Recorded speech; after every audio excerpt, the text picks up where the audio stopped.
everybody. Welcome to the Road to Bathurst Q&A. It's a fresh one for us, but we've had a fair amount of questions,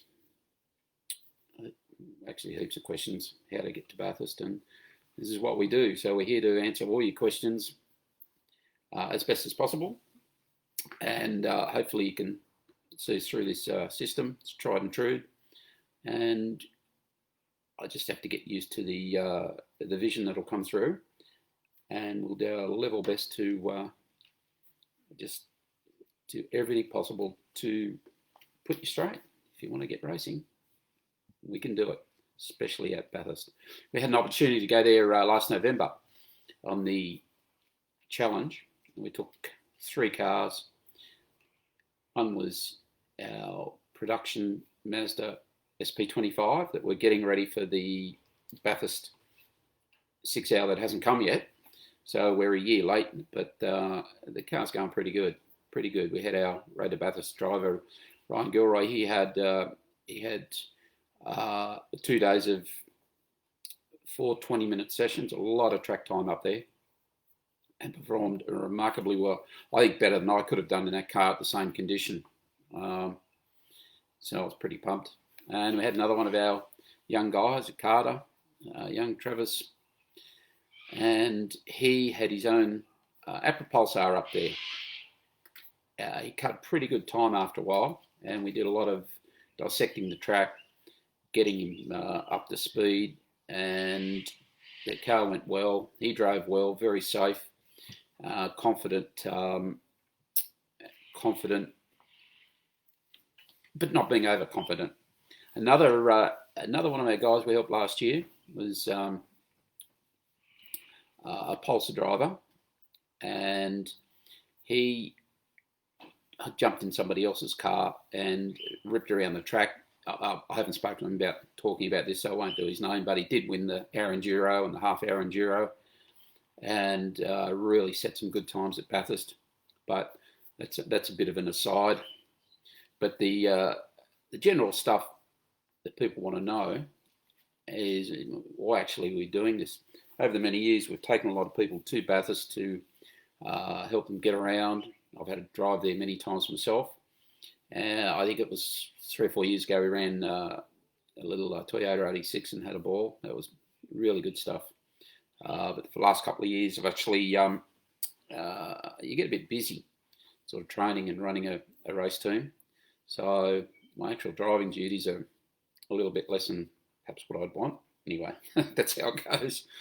Can't do much about that.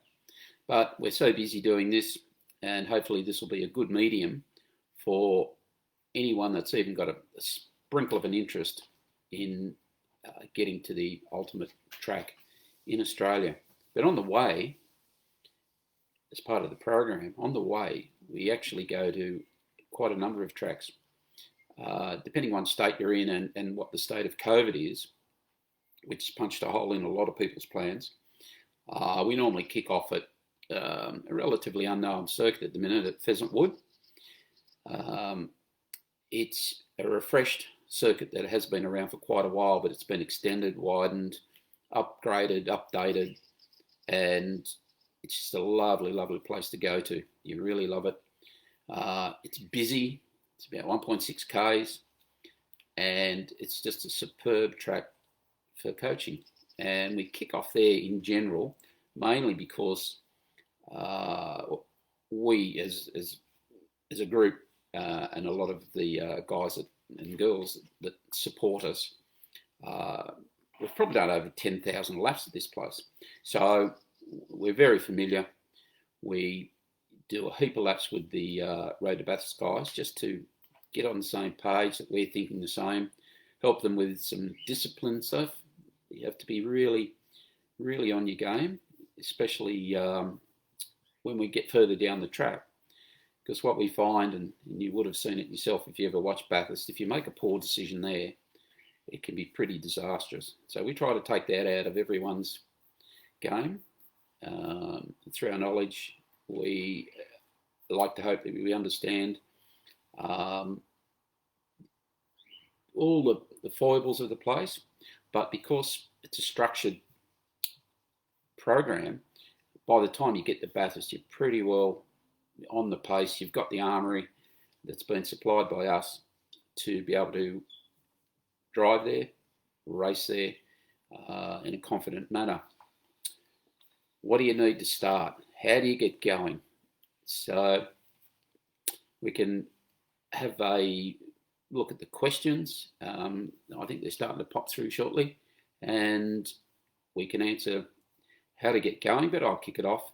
Is we start with a driver track day. Now what this does, we either go to Pheasant Wood circuit or to Wakefield, depending on the calendar, and that really establishes for us how to point you in the right direction, what course we would take to get you onto our program.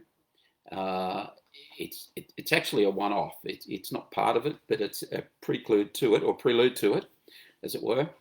And you do some preliminarily do some laps. You'll get some coaching on the way. We get a good feeling of how you want to approach your motor racing, and if you've really got the drive, you've sort of kind of got to show us that you want to do this. It's not for the faint-hearted, but the way I believe the way we approach it's quite sensible, logical, and because there's a whole heap of different personalities, we kind of got to get to know you, and we try to do that on our driver track day. So it's the kicker, and once that happens, and we do a driver evaluation, we then give you a plan that we think that will suit your persona, your budget, your time constraints, and we work within all of those parameters to really help you get on the track. And sometimes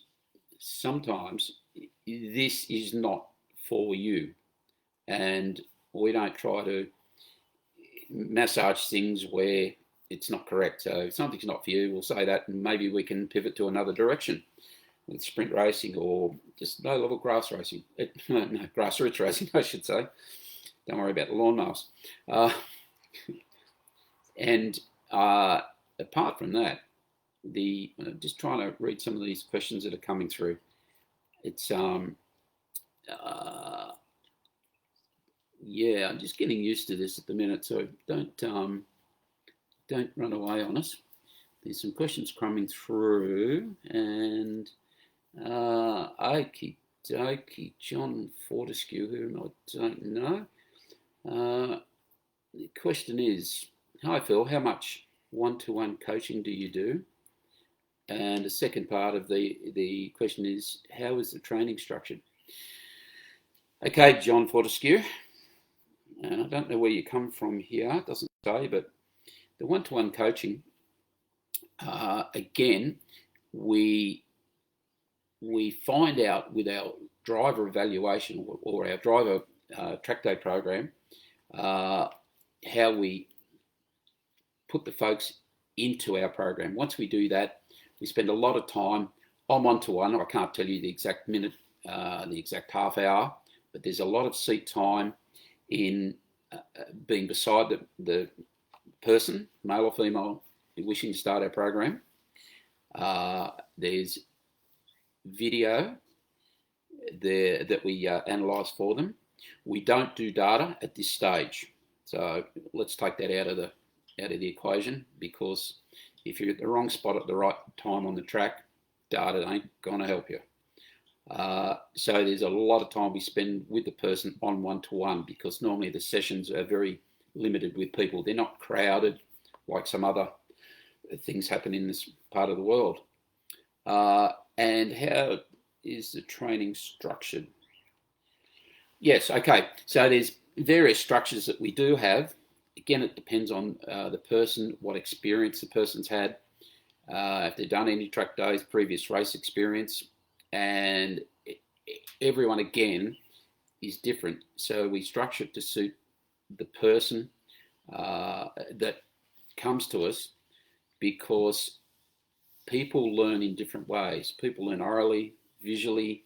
They can sit beside you. I can sit beside them, and some people take all this information in different fashions. So I have to evolve with the person, and we have some pretty good coaches working for us too. So it's whilst we say it's excuse me, whilst we say it's structured, it is, but it's structured to the person, their personality, and their time constraints. So that's a bit of a long-winded way of saying it, but I hope that answered your question. And you can email us at raceawaytracktime.com.au to go further with that, John, should you wish. Right, who have we got? Who have we got there? It's nearly a no-name, but hey there, my mate wants to know what gear he needs to get started. Okay. Basic, very basic. Helmet goes without saying, but there is a certain requirement for a specification. Gloves, they are a specification, and in general, a driving suit that we encourage people to get, whether they do the program with us or not. And if they do any motorsport, it's best to have it. A lot of people use go-karter, or they transition from go-karts to race cars, but it's a different quality or different specification. So there's a few stores around, Revolution Race Gear, the guy in Queensland, Racer Industries. They're fully equipped and quite knowledgeable. So we direct our customers to a motorsport store, and they give them the correct equipment.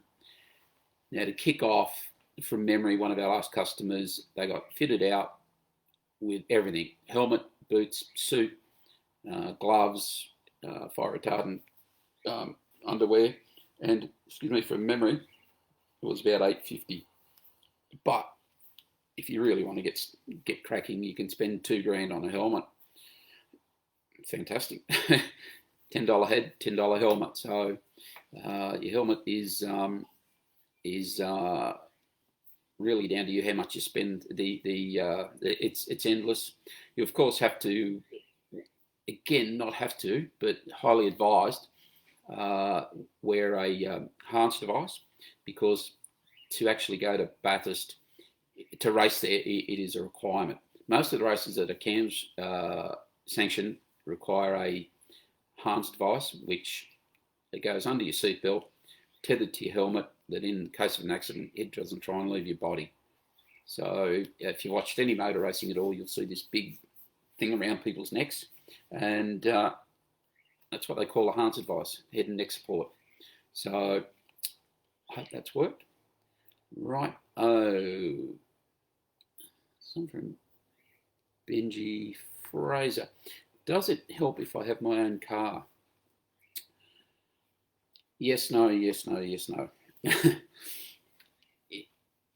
it throws a curly one into it, because a lot of people's motor cars aren't set up to do what we need to do in these cars. In general, most of our fleet that we use are actual race cars. They're not pretend cars. They're not ex-taxis look like V8 supercar. They are cars we actually use in our fleet, and you might be driving a car that previously did an endurance race the week before. Of course, it's been through the workshop and checked. So having your own car creates a bit of difficulty for us, because I may not know what the car is. I have to spend time to get used to it, so that if I teach Benji or someone things that I need them to do, and if they're not doing it, I'm not sure whether it's whether it's the car not functioning how we think it would function, or the person not realising how he has to control, excuse me, how he has to perform like we need it. So it just brings in a different element for us that we're probably not all that comfortable. If they're really keen on using a race car, we can accommodate that, but it's a little bit out of the norm. So it does help probably in your costing structure a little bit, but it throws a curly one into us, Benji. So that'll be open for discussion. All right, what have we got here? So we have, how does this system, we're just getting used to the system, just getting used to this system. And if we kick another one away, that would be, yes, okay, righto. I just got another comment on from Benji again. Sounds best to use what you teach in. Yes, what we teach in. We have a range of cars that serve our purpose. The range of cars range from, sorry about that, we go from an entry-level Nissan Pulsar, and it can be a 1.6 2 litre. We then transition into a higher spec Pulsar of the same nature.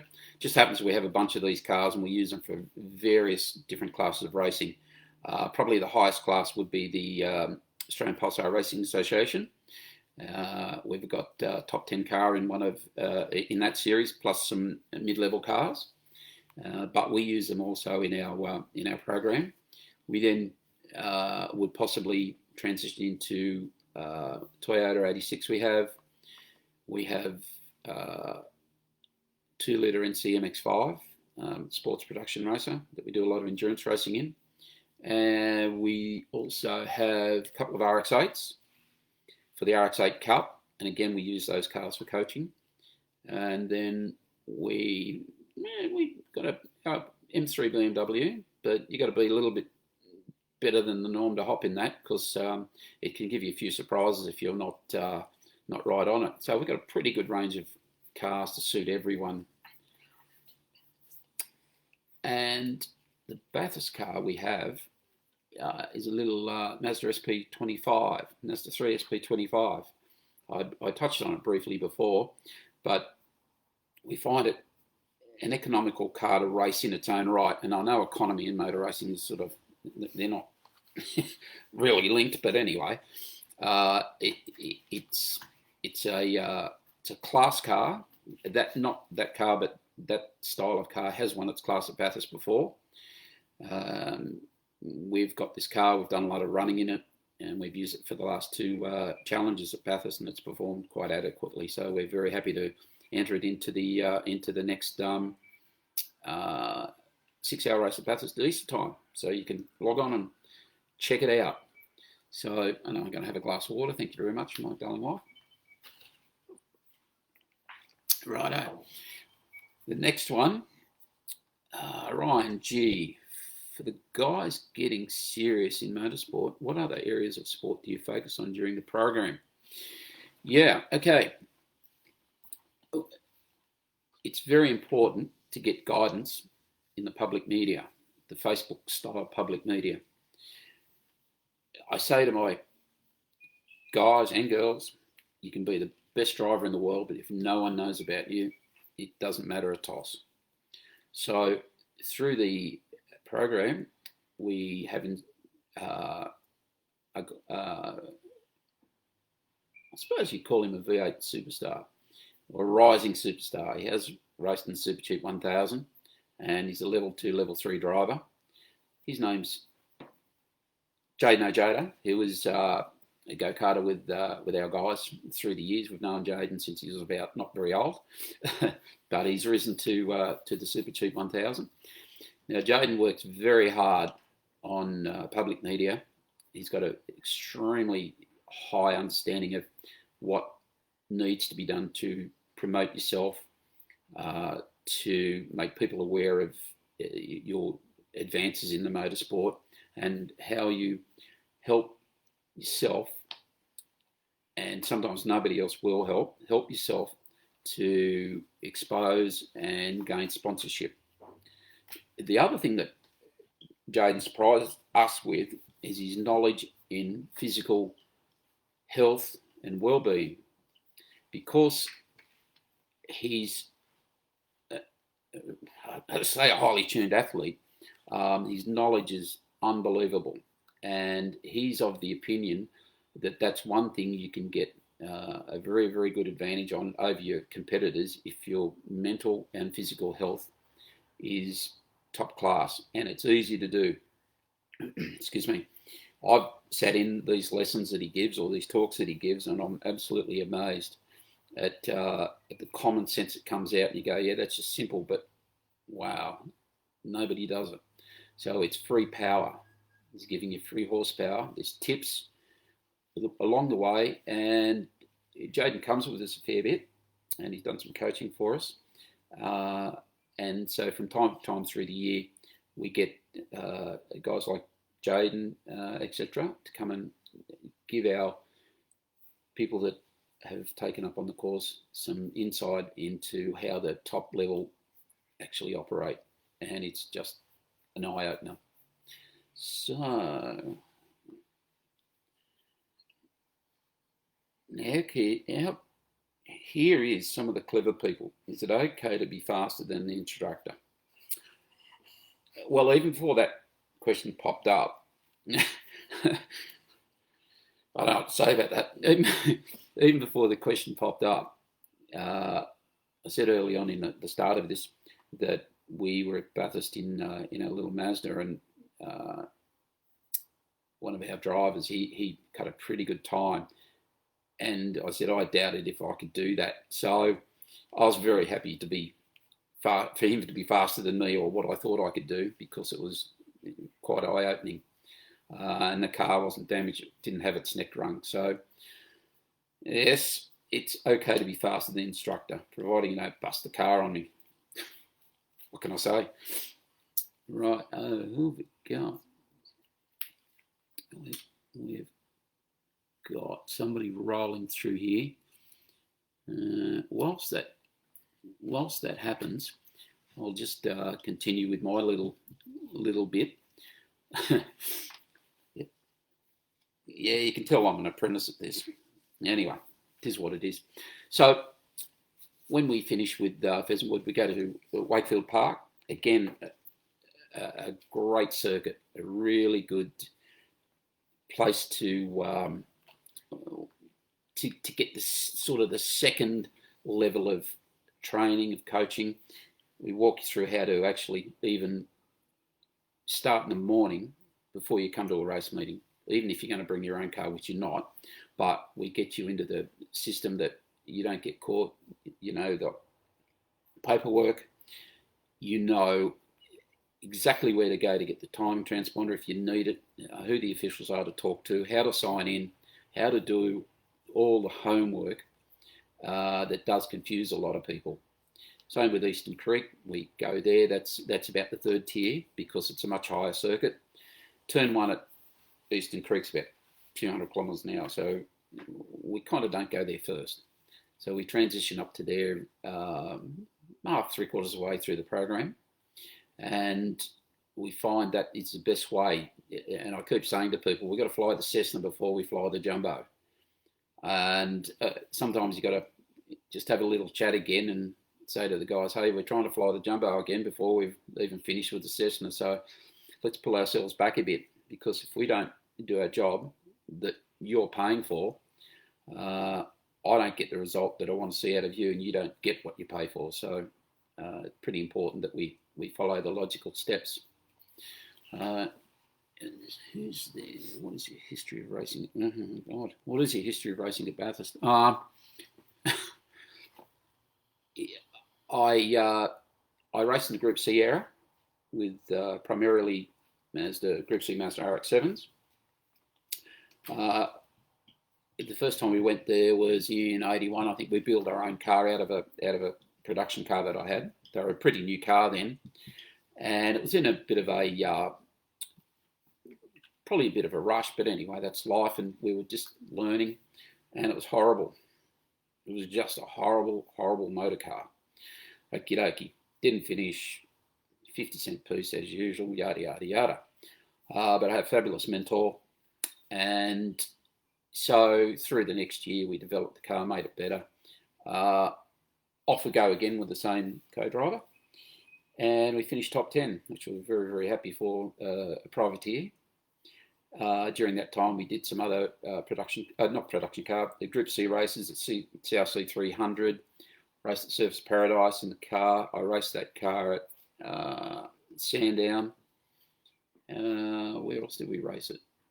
That's probably about it. Oran Park was on then. Yeah, we raced at Oran Park. Emery Park was probably the favourite because it was close to home.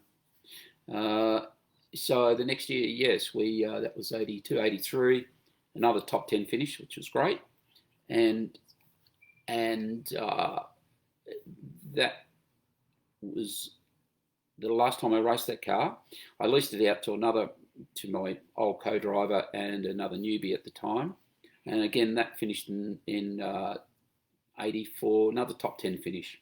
I actually drove the Yellow Pages car that a lot of people are very familiar with. So after that, we did a lot of production car racing, 12-hour races at Bathurst, 6-hour races at Bathurst. Then it got into the era of the GT, so then that 6-hour moved to Easter time, of which we've done quite a few. So that's about our Bathurst type history, but we're very happy to go there. We smile every time we see that name on the mountain. Come over the hill, the Gold Diggers Hotel or Motel, and there's the name sitting there, and you get this tingle. You absolutely get the tingle. So what have we got here? Do you need any mechanical experience? No, you don't. What I actually learned through go-karting that we did for quite a long time with our boys is that sometimes an outsider will come along, a dad that does the son's or the daughter's go-kart, and he could be a plumber or an electrician or something, totally obscure from the go-karting industry, and get it. And he'll set the go-kart up and get it. We find that sometimes with cars, some guy will just come along and find the menu so fast and not really come from a mechanical background. Other guys, and I've done it myself, being a mechanical background, can get into a tangle pretty easy. So, no, you don't have to have any mechanical background, but it does help that as you progress through the program, you'll learn the nuances of certain cars, and we also put in little challenges there of changing sometimes the suspension setup to see if you recognise a difference there, and we work through certain changes for the driver to feel what's happening in the car. Whilst it's mechanical, a lot of it's common sense. So the overall is you don't have to be mechanical, you don't have to be a mechanic. It kind of helps, but sometimes can be a hindrance. Racing against such big... Okay, righto. Top 10 racing at Bathurst. Yeah, the standard 3 names come into, or 4 or 5 names, it being the Brock, the Johnson, Jimmy Richards, the Moffat, and the Mazda. They were all part of the circus, as we call it. And we were by no means a big budget by any stretch of the imagination. And cigarette companies were big then, and they were chucking zillions at these cars because the TV exposure was just tremendous. We were just a mini player back in the days. But the experience of having to build your own car rather than just pay someone, sit in it, drive it, get back out and hop in your helicopter was pretty grounding for us. So we've got that empathy for people that aren't flush with cash, and hopefully we know how to get the best out of people with the minimum amount of expenditure. But motor racing and economy, as I've said before, are not cheap. So it's a sport that requires some income, some passion, some other matters that some help down the line sometimes. Depends on your personal situation. So what have we got here now? Having trouble with your corners. What are some of the things you do as a coach to help? Having trouble with your corners. What are some of the things you do as a coach to help? Okay, righto, pretty fair and square question. A lot of the time we find that when a person approaches the corner, their positioning in the track is very, how should I say, incorrect. Yeah, it's incorrect. They're more road attuned and using the middle of the road, going around the corner. The apex, they kind of get it, but yeah, let's not really hit it that hard. And then go back in the middle of the track. So the general rule of thumb for the way I approach it and my coaches approach it is to be to the very, say it's a right-hand corner, for example, be to the very left of the track when suitable. Go to the very apex, just in the gutter of the apex, and then proceed gently out to the outside of the track. So you're using 100% of the track available when the corner deserves it, and that's probably the simplest way. If you're using a corner, or if you're going through a corner that you have to use 100%, but you only use 80%, that would indicate to me you're going around the track using probably 70 or 80% of the track. When you leave the track, you don't get a refund for what you didn't use. You've got to use 100% of the track. That's why it's put there. So we encourage people to do that if they're having some trouble in the corners, just to start with. And one other thing I find that is very, very common is people head into corners that fast that God couldn't help them get around the corner.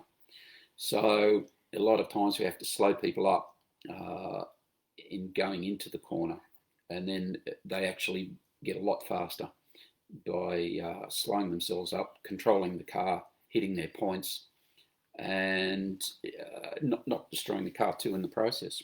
So there's a lot of ways that we have to help people in their cornering process. But we'll teach you that. Can't teach you all today or tonight. What have we got here again? You pay it, you use it. You pay it, you use it. Yes. I think that's it looks to be a comment from a previous customer that's checking out what we're doing here. You pay for it, you use it. Yeah, that's right. That was what we tell them. So you pay for the track, you use it. That's what we want. We use 100%. And some corners you don't use 100% of the corner, but in general, we really encourage the whole width of the track. This is in the coaching side, but when you're racing, you can't keep slashing from side to side, especially if you're in a crowd of cars. So there's another technique there that we get to later on down the road. So cutting to the nub of it all, doing the program. Why should you do the program? Well, if you've done the driver evaluation and it really suits what you're going to do, that's one reason to do it. The next reason is to probably be one of the very, very rare people that's had a chance to actually race at Bathurst. You'd be one of 0.001% of the population, and it's the ultimate of the motor racing fraternity in Australia, of the TV crowd. There's a great Facebook mob that love sports cars, and they follow sports cars around Bathurst. This is for the 12-hour. That's a shakedown mob. There's 4,000 or 5,000 of these guys, and everyone to a man wants to get to the pinnacle of motor racing, which is Bathurst. So there's a few really good tracks around the world, and Bathurst is rated as one of them. Obviously, Nürburgring is probably the track that everyone wants to have a crack at, but we're not in Germany. Any last questions? Because where I'm sitting now, I'm starting to get cold, and we've had a lot of uh, people comment, which is really good. Some are a little bit risque, so we probably can't put those through. And just one more. Can you use a little bit more? Oh, okay, okay. Can you use a bit more of the track than you pay for? No. If you use 105%, you could end up in a world of hurt. We don't encourage that whatsoever. The track management frowns upon it. You tear up the track outer edges, your car can get caught, you can trip it over, you can do a myriad of things, and it's not within our remit to encourage you to do this.